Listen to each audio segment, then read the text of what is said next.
नमस्कार दोस्तों, स्वागत है आपका अपने YouTube चैनल गुरुकुल प्लस में। ठीक है दोस्तों आज हम लोग आपसे बात करेंगे करण सामान्य अध्ययन, जो कि दोस्तों आपको पता है 12,000 प्लस की आपकी जो सीरीज है बुक है, उससे मैं आपको कंप्लीट क्वेश्चन करा रहा हूँ। ठीक है, और साथ ही प्रैक्टिस करा रहा हूँ। ठीक है, वहाँ प्राचीन भारत का इतिहास का पार्ट है 4। अगर अभी तक आपने पार्ट 1, पार्ट 2, पार्ट 3 नहीं देखा तो मैं आपको सजेस्ट करूँगा पहले पार्ट 1, पार्ट 3 देख लो, ताकि आपके और भी क्वेश्चन क्लियर हो जाए। ठीक है, और दोस्तों जितनी आपकी एसएससी का एग्जाम की तैयारी कर रहे हो, सीजीएल हुआ, सीएचएसएल हुआ, सीपीओ हुआ, एमटीएस हुआ आपका, और स्टेनोग्राफर, और भी आपके जो सीपीओ यूपीओ के एग्जाम होते हैं, आपके जो आपका कांस्टेबल का एग्जाम एसएससी का कंडक्ट कराता है, उन सब के लिए यूज़फुल है। और साथ ही साथ दोस्तों मैं आपको बताना चाहता हूँ, देखिए एसएससी एग्ज़ाम आप कंडक्ट कर लीजिए, और रेलवे के जितने भी आपके एग्ज़ाम हो रहे हैं, आपके एनटीपीसी और ग्रुप डी, उसके लिए दोस्तों बहुत ही ज़्यादा यूज़फुल है। ठीक है भाई, उन सब के लिए यूज़फुल है। और साथ ही जितने आपके स्टेट में एग्जाम होते हैं, लेखपाल वगैरह आपका भर्ती होती है, जितने भी आपके एग्जाम होते हैं, सबके लिए दोस्तों वीडियो बहुत ही ज़्यादा यूज़फुल है। ठीक है, मैं आपको करंट के जितने चुनिंदा क्वेश्चन सब करा रहा हूँ। ठीक है, और हमारा पार्ट 4 है, इसमें दोस्तों ये और टाइप 4 है, जिसमें लगा होगा हम आपसे 57 क्वेश्चन डिस्कस करेंगे। 57 हम आपको क्वेश्चन इस टाइप में डिस्कस करेंगे। और 57 में दोस्तों आपको कितना स्कोर आ रहा है कमेंट करके बताओ। हर क्वेश्चन का आंसर देने के लिए दोस्तों मैं आपको 3 सेकंड का टाइम दूंगा, जिसका आंसर आप मुझे देंगे कमेंट बॉक्स में। ठीक है दोस्तों, अलग से इसका रजिस्टर बनाने मैं आपको एक सजेशन दूंगा, पर्सनल सजेशन दूंगा भाई, एक अलग से रजिस्टर बना लो अमन सर के नाम पर। ठीक है भाई, और उस पर पूरा लिखो भाई करण सामान्य अध्ययन प्रैक्टिस।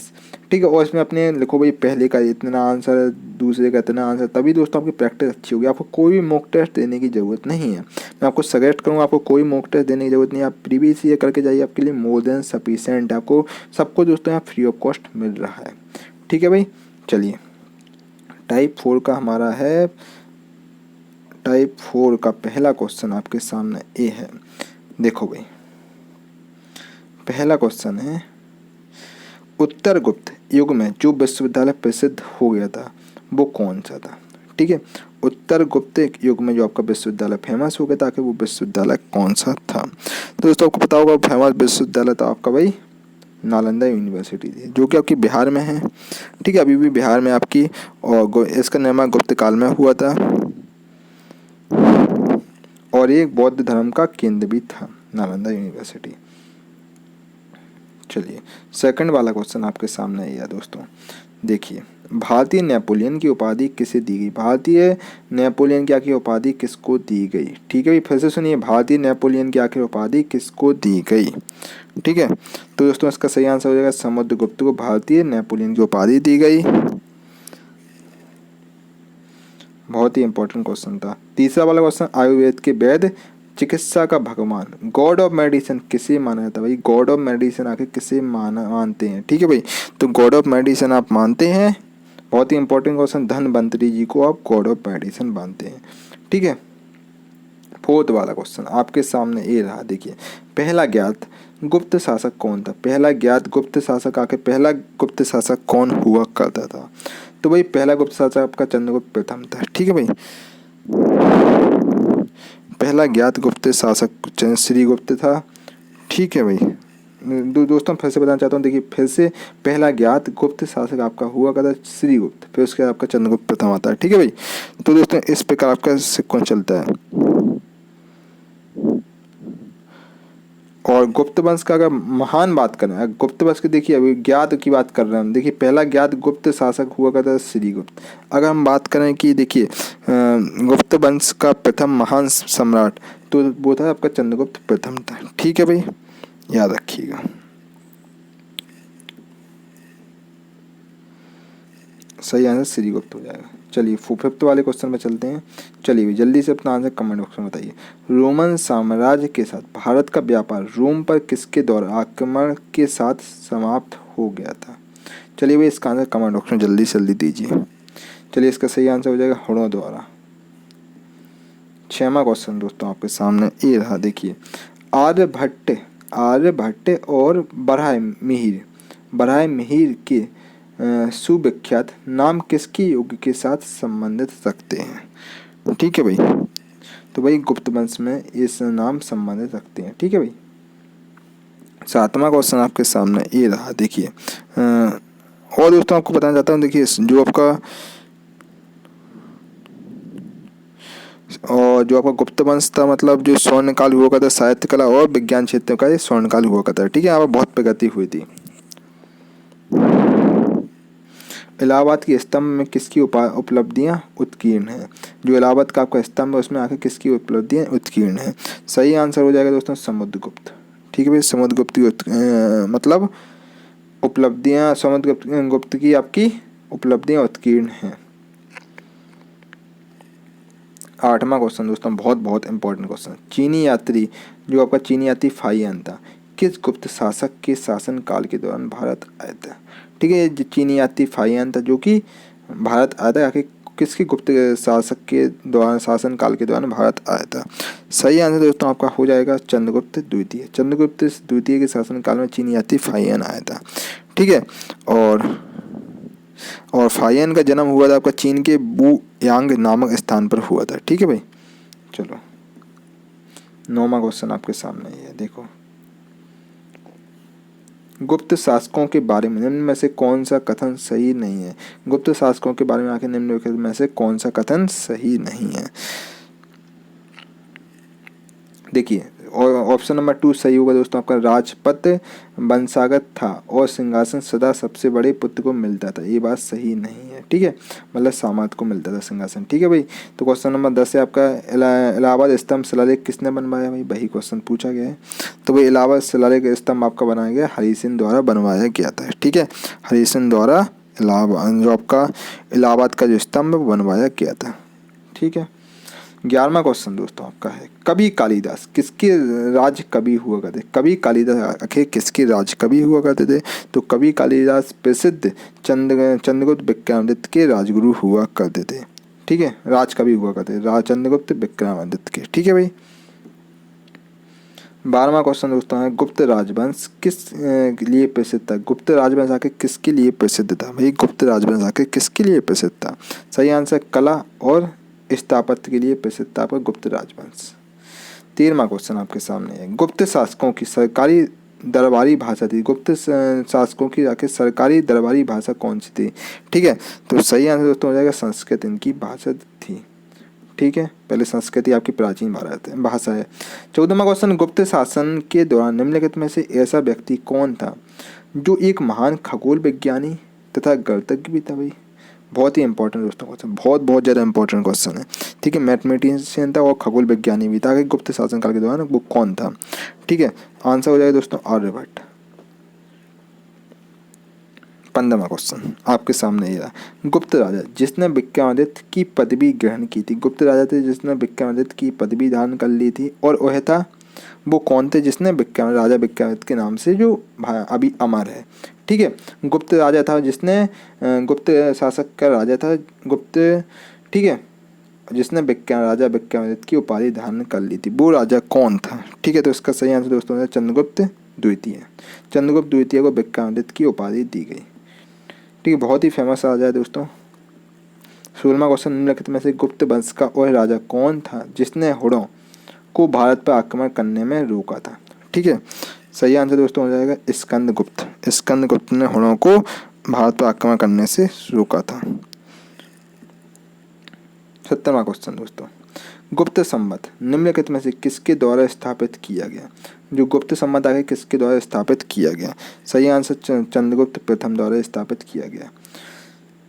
18वां क्वेश्चन आपका गुप्त काल के किस धातु के सर्वाधिक सिक्के जारी किए गए? तो भाई कमेंट बॉक्स अपना आंसर बताइए। गुप्त काल में किस धातु के सर्वाधिक सिक्के जारी किए गए? दोस्तों देखिए इसका सही आंसर हो जाएगा सोना। सोना के सबसे ज़्यादा सिक्के जारी किए गुप्त काल के में। ठीक है, 19वां क्वेश्चन राजा हर्ष ने अपनी राजधानी सिलेस से कहाँ स्थानांतरित कर दी? मतलब कहाँ से उठा के कहाँ स्थानांतरित कर दी राजा हर्ष ने? ठीक है भाई, कमेंट बॉक्स में अपना आंसर बताइए। सही आंसर दोस्तों हो जाएगा थाने सर से इन्होंने स्थापित। जो आपके दोस्तों बताना चाहता हूँ, देखिए जो आपके राजा हर्ष थे उन्होंने अपनी राजधानी थानेश्वर से उठाकर कन्नौज स्थानांतरित कर दी। ठीक है, थानेश्वर से उठाकर कन्नौज स्थानांतरित कर दी थी। ठीक है भाई, चलिए 20वां क्वेश्चन आर्यभट्ट और कालिदास किस गुप्त शासक के दरबार में थे? आर्यभट्ट और कालिदास किसके गुप्त शासन काल में थे? ठीक है दोस्तों, मैं क्वेश्चन आपको पहले ही बता चुका हूँ, घुमा के एग्जाम ने क्वेश्चन पूछ लिया। ठीक है, चंद्रगुप्त सेकंड के दरबार में आपके हुआ करते कालिदास और आर्यभट्ट। ठीक है, क्वेश्चन आपने देखा होगा दोस्तों, एग्जामिनर ने क्वेश्चन पूछा था भाई कालिदास किसके राज का भी हुआ करते थे? भाई चंद्रगुप्त सेकंड के राज का भी हुआ करते थे। और ये क्वेश्चन अभी पहले ही पूछा गया, आर्यभट्ट प्रसिद्ध खगोल शास्त्री और मैथमेटिशियन, आर्यभट्ट किसके शासन काल में था? तो भाई चंद्रगुप्त सेकंड के शासन काल में था। चंद्रगुप्त सेकंड को विज्ञानिक की पदवी मिली गई है। ठीक है भाई, धारण उन्होंने कर ली थी। दोस्तों यही क्वेश्चन, एक क्वेश्चन के 5 क्वेश्चन बन जाते हैं, आप खुद देख रहे होंगे। 21 में निम्नलिखित में से किनकी सिक्के संगीत के प्रति उनका प्रेम दर्शाते हैं? किसके सिक्के संगीत के प्रति उनका प्रेम दर्शाते हैं? ठीक है भाई, सही आंसर गुप्तों के सिक्के दर्शाते हैं। 22वां क्वेश्चन, नालंदा विश्वविद्यालय की स्थापना किसके द्वारा की गई? नालंदा यूनिवर्सिटी की स्थापना किसके द्वारा की गई? ठीक है, कमेंट बॉक्स अपना आंसर बताइए। बहुत ही इंपॉर्टेंट क्वेश्चन दोस्तों। नालंदा यूनिवर्सिटी की स्थापना की गई कुमारगुप्त द्वारा नालंदा यूनिवर्सिटी की स्थापना की गई थी। ठीक है, जो कि आपकी बिहार में है। ठीक है, 23वां क्वेश्चन आपके सामने दोस्तों ये रहा, बहुत इंपॉर्टेंट क्वेश्चन है 23वां। देखिए, बाणभट्ट निम्नलिखित में से किस सम्राट के राज दरबारी कवि थे? बाणभट्ट आके निम्नलिखित में से किस सम्राट के राज दरबारी कवि हुआ करते हैं? बाणभट्ट। सही आंसर दोस्तों हो जाएगा हर्षवर्धन। कमेंट बॉक्स में अपना आंसर दोस्तों जरूर देते जाओ। आपके कितने क्वेश्चन सही हैं कमेंट बॉक्स में जरूर अपना स्कोर बताओ। 24वां दोस्तों क्वेश्चन है आपके सामने ए। देखिए, हर्षवर्धन अपनी धार्मिक सभा कहाँ किया करते थे? भाई राजा हर्षवर्धन थे ना, वो अपनी धार्मिक सभा आखिर कहाँ पर किया करते थे? सही आंसर दोस्तों हो जाएगा प्रयाग में। वो अपनी प्रयाग में अपनी धार्मिक सभा को किया करते थे राजा हर्षवर्धन। 25वां क्वेश्चन, एक महान रोमानी नाटक, एक महान आपका था रोमानी नाटक यानी कादम्बरी का लेखक था। कादम्बरी का लेखक आखिर कौन था? एक रोमानी नाटक हुआ करता था कादम्बरी, आखिर उसका रचयिता कौन था? तो इसका सही आंसर दोस्तों हो जाएगा बाणभट्ट रोमानी नाटक के कादम्बरी के लेखक हुआ करते थे। ठीक है, 26वां क्वेश्चन आपके सामने ए प्यारे दोस्तों। 26 वाला क्वेश्चन, निम्न में से किसकी रचना हर्षवर्धन ने नहीं की? आखिर किसकी रचना हर्षवर्धन ने नहीं की थी? भाई कमेंट बॉक्स में अपना आंसर बताइए। आखिर किसकी रचना हर्षवर्धन ने नहीं की? देखिए, हर्षवर्धन ने आपकी रत्नावली की रचना की थी, प्रियदर्शिका की रचना की थी और नागानंद नाटक की रचना की थी। लेकिन हर्षचरित की रचना आपकी हर्षवर्धन ने नहीं की। हर्षचरित की रचना किसने की? भाई बाणभट्ट ने। ठीक है, जो कि हर्ष के दरबारी कवि थे बाणभट्ट। तो हर्षचरित इसका आंसर हो जाएगा हर्षचरित। 27वां क्वेश्चन है दोस्तों, हर्ष द्वारा आयोजित कन्नोत्सव किसके सम्मान में की गई थी? तो हर्ष द्वारा आयोजित जो कन्नोत्सव था कि किसके सम्मान में की गई थी? तो सही आंसर दोस्तों हो जाएगा हुएन त्सांग के सम्मान में की गई थी। ठीक है, जो कि चीनी यात्री था। ठीक है भाई, 28वां क्वेश्चन है, हुनसांग किसके शासनकाल के दौरान भारत आया था? हुनसांग आके किसके शासनकाल के दौरान भारत आया था? तो भाई हुनसांग एक आपका था चीनी यात्री, आखिर ये किसके शासनकाल के दौरान भारत आया था? सही आंसर हर्षवर्धन हो जाएगा। हर्षवर्धन के शासनकाल के दौरान ये भारत आया था और कन्नौज सभा की अध्यक्षता भी इससे हुनसांग से की गई थी, इसने की थी। 29वां क्वेश्चन दोस्तों आपका, निम्नलिखित में से किस अभिलेख शिलालेखों में सती प्रथा का प्राचीनतम संदर्भ मिलता है? प्राचीनतम संदर्भ सती प्रथा का प्राचीन संदर्भ आखिर किस चीज में मिलता है? कमेंट बॉक्स में अपना आंसर बताइए। सही आंसर दोस्तों हो जाएगा भानुगुप्त का ईडन शिलालेख से आपका सती प्रथा का प्राचीनतम संदर्भ मिलता है। 30वां क्वेश्चन दोस्तों आपके सामने ये रहा, देखिए हर्षवर्धन के समय में कौन सा चीनी तीर्थयात्री भारत आया था? हर्षवर्धन के समय में आके कौन सा चीनी यात्री था जो भारत आया था? वही क्वेश्चन दोस्तों फिर पूछा गया है, देख सकते हैं आप, क्वेश्चन रिपीट हो रहा है। देखिए हुनसांग आपका चीनी यात्री था जो कि हर्षवर्धन के शासनकाल के दौरान भारत आया था। ठीक है भाई, हुनसांग आया था और जिसने आपकी कौन सी सभा की थी? कन्नौज सभा की अध्यक्षता की थी आपकी हुनसांग ने। चीनी यात्री था आपका हुनसांग। 31वां क्वेश्चन आपके सामने, निम्नलिखित में से वह अंतिम बौद्ध राजा कौन था जो संस्कृत का महान विद्वान और लेखक भी था? भाई संस्कृत का महान विद्वान तो था ही था और लेखक भी था। भाई कौन था वो आखिर? कमेंट बॉक्स में अपना आंसर बताइए। तो हर्षवर्धन था, वो बौद्ध राजा था, जो हर्षवर्धन एक बौद्ध राजा था जो संस्कृत का महान विद्वान भी हुआ करता था और लेखक भी हुआ करता है। बहुत इसने रचयिता किए जो कि मैंने दोस्तों आपको बताया। प्रियदर्शिका रची इसने, रत्नावली रची थी और एक रची थी कौन सी, नागानंद इसने 3 बुक का रचयिता है। ठीक है भाई, 3 ऐसे नाटक के ग्रंथों का रचयिता इसने किया है। ठीक है, 32वां क्वेश्चन आपके सामने ये है, हर्षचरित निम्नलिखित में से किसके द्वारा लिखी गई। मैं आपको पहले बता चुका हूँ दोस्तों, इसका सही आंसर क्या होगा मैं आपको पहले ही बता चुका हूँ, लगभग क्वेश्चन नंबर 27 में बताया मैंने आपको। हर्षचरित निम्नलिखित में से किसके द्वारा लिखी गई, तो इसका सही आंसर दोस्तों हो जाएगा बाणभट्ट। ठीक है भाई, 33वां क्वेश्चन, अजंता और एलोरा की गुफाएं भारत में किस राज्य में स्थित हैं। बहुत दोस्तों इंपॉर्टेंट क्वेश्चन है आपका। आरआरबी सीजीएल में आपके लगभग सीएचएसएल में दोस्तों ये क्वेश्चन पूछा गया, लिखा नहीं यहाँ पर भी आपको आगे दिखेगा। एमटीएस में भी आपका एक क्वेश्चन मिला है, स्टेनो में भी पूछा गया। बहुत इंपॉर्टेंट क्वेश्चन। और साथ ही दोस्तों रेलवे का आप एनटीपीसी का पेपर उठाएंगे ना, आप एनटीपीसी तैयारी करा तो 2016 के पेपर में ये क्वेश्चन पूछा गया। ग्रुप डी 2018 में पूछा गया 3-4 सेटों में। बहुत इंपॉर्टेंट क्वेश्चन है। अजंता और एलोरा की गुफाएं भारत में किस राज्य में स्थित हैं। अजंता और एलोरा की गुफाएं भारत में आगे किस राज्य में स्थित हैं भाई, तो आपका ये स्थित है महाराष्ट्र में। ठीक है, महाराष्ट्र में औरंगाबाद में स्थित है। ठीक है भाई,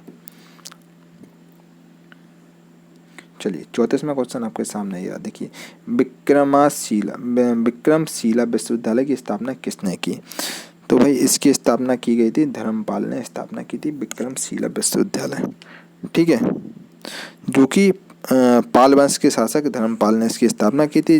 कब की थी ये बात भी आती है, 783 से 820 में इसने ईस्वी में यहाँ की विक्रमशिला विश्वविद्यालय की स्थापना की थी पाल वंश के शासक धर्मपाल ने। तो ऑप्शन नंबर 4 सही है। 35वां देखिए, बराह मिहिर कौन या क्या है। बराह मिहिर या क्या है, बराह मिहिर क्या है। ठीक है भाई, तो सही आंसर दोस्तों हो जाए खगोलज्ञ हैं आपके। जो बराह मिहिर है बहुत ही फेमस खगोलज्ञ हुआ करते हैं। ठीक है भाई, जो कि गुप्त युग में हुआ करते। ठीक है भाई, 36वां क्वेश्चन, शून्य के सिद्धांत का प्रतिपादन किसने किया। शून्य के सिद्धांत का प्रतिपादन किसने किया भाई, मैथमेटिशियन ही होगा भाई जिसने शून्य का प्रतिपादन किया। तो ऑब्वियसली दोस्तों इसका आंसर आर्यभट्ट होगा। इसमें से आर्यभट्ट ही तो मैथमेटिशियन था भाई। जो आपका आर्यभट्ट ही था वही मैथमेटिशियन था, जो कि किसके शासनकाल में था, चंद्रगुप्त सेकंड की, जिसको हम बोलते हैं क्या, विक्रमादित्य की उपाधि इन्होंने धारण की थी। आर्यभट्ट चंद्रगुप्त सेकंड के शासनकाल में था। आर्यभट्ट मैथमेटिशियन था जिसने शून्य के सिद्धांत यानी कि जीरो की खोज की थी। ठीक है, तो आर्यभट्ट इसका आंसर हो जाएगा।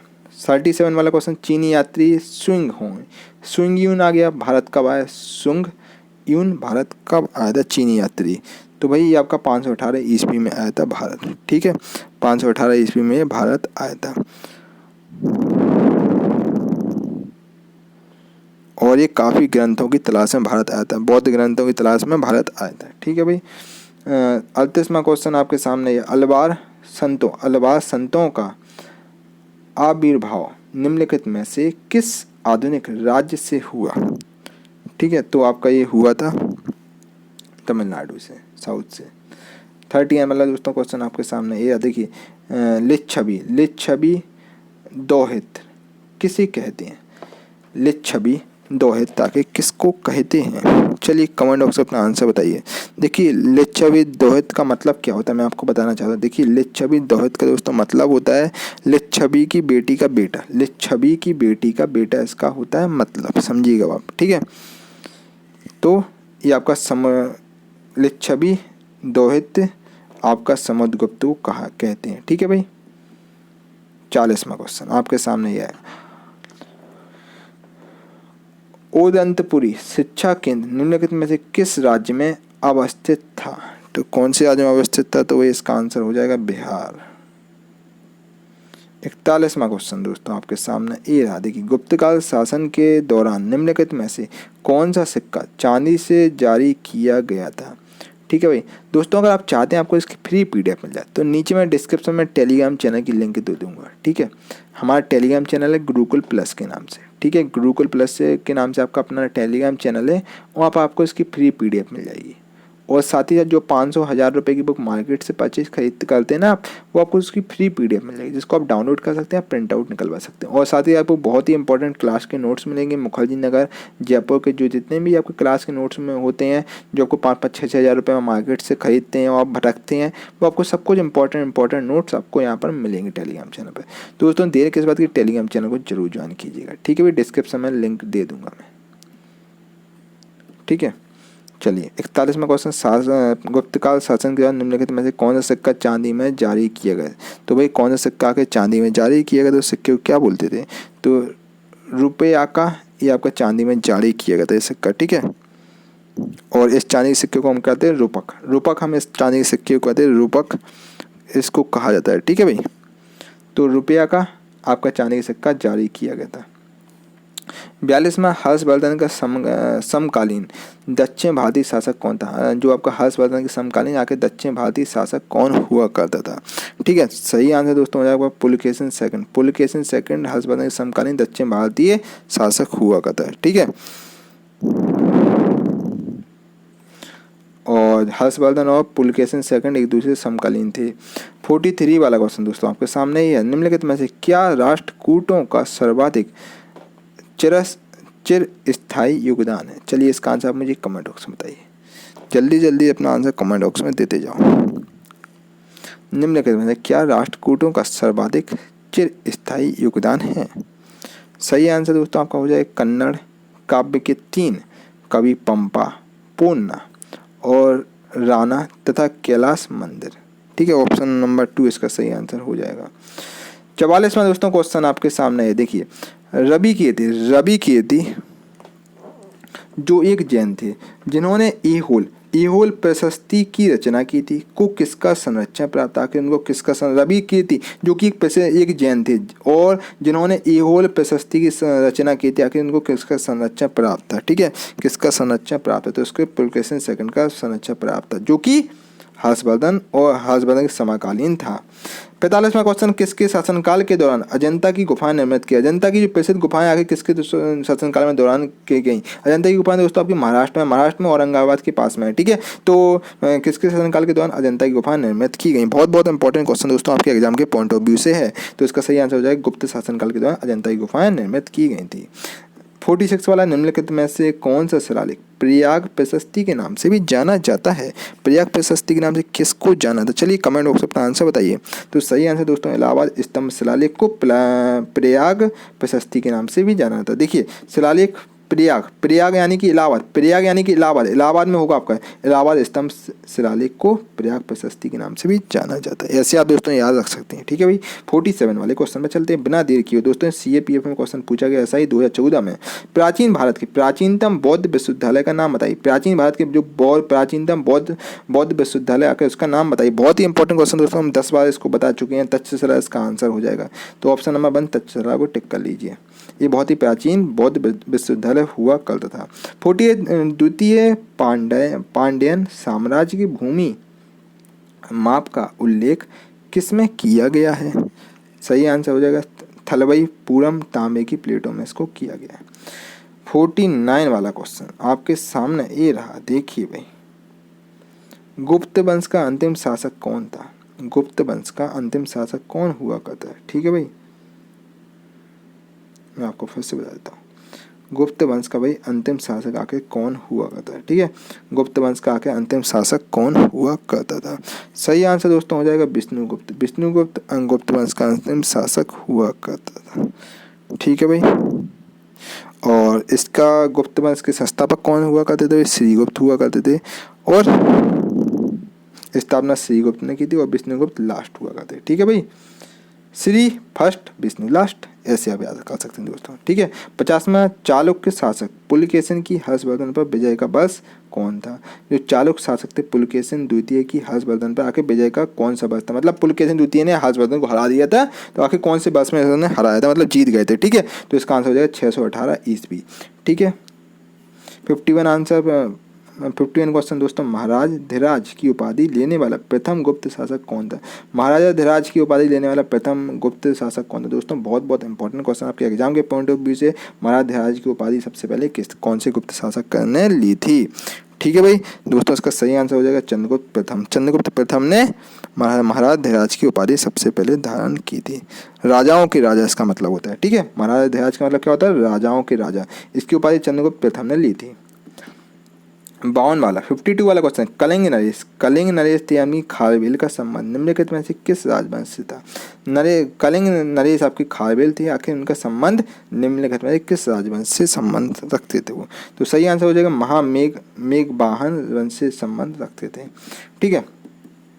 53 वाला दोस्तों क्वेश्चन है। दोस्तों देखिए, अगर आप चाहते हैं मैं क्वेश्चन आपको बहुत ही डिटेल में बताऊं तो आप उसके लिए ज़्यादा से ज़्यादा कमेंट करना, सो डेट मैं आपको और भी डिटेल में बताऊं। क्योंकि दोस्तों अभी कुछ बहुत से बच्चों को कमेंट था, सर आप इतने डिटेल में मत बताइए, मैंने आपको पार्ट 1 पार्ट 2 में काफ़ी डिटेल में बता दिया। तो बच्चे कमेंट करें सर इसमें टाइम थोड़ा ज़्यादा वेस्ट होता है, तो इसलिए मैं दोस्तों आपको इतनी डिटेल में चीज़ें नहीं बता रहा हूँ। अगर आप चाहते हैं आपको ज़्यादा कमेंट आएंगे तो मैं आपको डिटेल में भी बता दूँगा, मुझे कोई दिक्कत नहीं है दोस्तों। बस आपका मेरा मोटो है आपका ज़्यादा से ज़्यादा सिलेक्शन हो। आप किसी भी आप ये SSC आपका JEE लगा है, CGL CHSL लगा है और CPU लगा है, तो दोस्तों आप आराम से आप CHSL और CPU में सिलेक्शन ले लें, बस हमारा ये मतलब है, ठीक है भाई। तो दोस्तों आप जैसा आप चाहें आपको वैसे ही सब चीज़ें मिलेंगी, सब कुछ आपको कंटेंट फ्री ऑफ कॉस्ट मिलेगा, ठीक है। बिल्कुल भी आपको टेंशन की बात नहीं है। बुक भी आपको लेने की ज़रूरत नहीं है किरण पब्लिकेशन की, आपको इसकी फ्री PDF भी वही प्रोवाइड करा देंगे हम लोग। तो 53 वाला क्वेश्चन आपका देखिए, हर्षवर्धन की बल्लभी विजय निम्नलिखित शिलालेखों में से किस में पाया गया है, ठीक है भाई। सही आंसर आपका हो जाएगा नवसारी ताम्रपत्र शिलालेख। दोस्तों अपने आंसर कमेंट बॉक्स में जरूर देते जाओ आप लोग, ठीक है भाई। 54 वाला क्वेश्चन, किसके शासन काल में हुनसोंग भारत आया था। हुनसोंग आगे किसके शासन काल में भारत आया था, ठीक है। सही आंसर हर्षवर्धन के शासन काल में चीनी यात्री हुनसोंग भारत आया था, ठीक है। 55 विक्रमशिला विश्वविद्यालय का संस्थापक निम्नलिखित में किसे माना जाता है। दोस्तों मैं आपको पहले ही बता चुका हूँ, क्वेश्चन 3-4 बार रिपीट हो चुका है। विक्रमशिला विश्वविद्यालय का संस्थापक कौन था। चलिए भाई जल्दी से अपना आंसर कमेंट बॉक्स में बताइए भाई। दोस्तों इसका आंसर होगा धर्मपाल जो कि धर्मपाल थे, जिसने 8वीं-9वीं शताब्दी में विक्रमशिला विश्वविद्यालय की स्थापना की थी, ठीक है भाई, जो बौद्ध धर्म का एक महत्वपूर्ण केंद्र हुआ करता था, ठीक है। इसका आंसर हो जाएगा धर्मपाल ने इसके संस्थापक थे विक्रमशिला विश्वविद्यालय के, ठीक है भाई। कोई दिक्कत कोई तकलीफ कोई समस्या। चलो भाई अब चलते हैं 56 वाले क्वेश्चन पर। देखिए, पूर्व गुप्त काल में निम्न में से कौन सी वस्तु निर्यात की सामग्री नहीं थी। पूर्व गुप्त काल में आखिर ऐसी कौन सी वस्तु थी जो निर्यात की सामग्री नहीं थी, मतलब निर्यात जिसका नहीं हो पाता था, ठीक है। सही आंसर दोस्तों हो जाएगा टिन ऐसी मतलब थी वस्तु इसका निर्यात नहीं हो पाता। लोहे का निर्यात हो जाता था, सोने का हो जाता था, चांदी का हो जाता था, लेकिन टिन का निर्यात नहीं होता था गुप्त शासन काल में, ठीक है भाई। चलिए 57 वाला क्वेश्चन हमारे सामने ये देखिए, निम्नलिखित में से किसके शासन काल में हुनसोंग ने पल्लवों की राजधानी कांचीपुरम का भ्रमण किया था। आखिर निम्नलिखित में फिर से सुनिए, आखिर इनमें से किसके शासन काल में हुनसोंग जो चीनी यात्री हुनसोंग था उसने पल्लवों की राजधानी यानी कि कांचीपुरम थी जो उस पर का भ्रमण किया था, ठीक है। उस समय किसका शासन काल था, ठीक है भाई। कमेंट बॉक्स अपना आंसर दीजिए। इसके लिए दोस्तों मैं आपको 3 सेकंड टाइम देता हूँ इस आंसर देने के लिए इस क्वेश्चन का। जल्दी से अपना आंसर कमेंट बॉक्स में बताइए। चलिए भाई जल्दी अपने आंसर कमेंट बॉक्स में देते जाओ। दोस्तों देखिए मैं आपको डेली वीडियो प्रोवाइड करा रहा हूँ, ठीक है।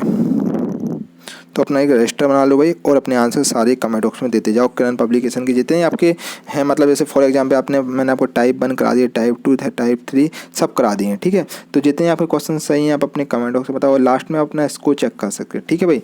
अपना स्कोर जरूर बताइए भाई कितने आपके स्कोर हो रहा है, मतलब कितने क्वेश्चन सही हैं।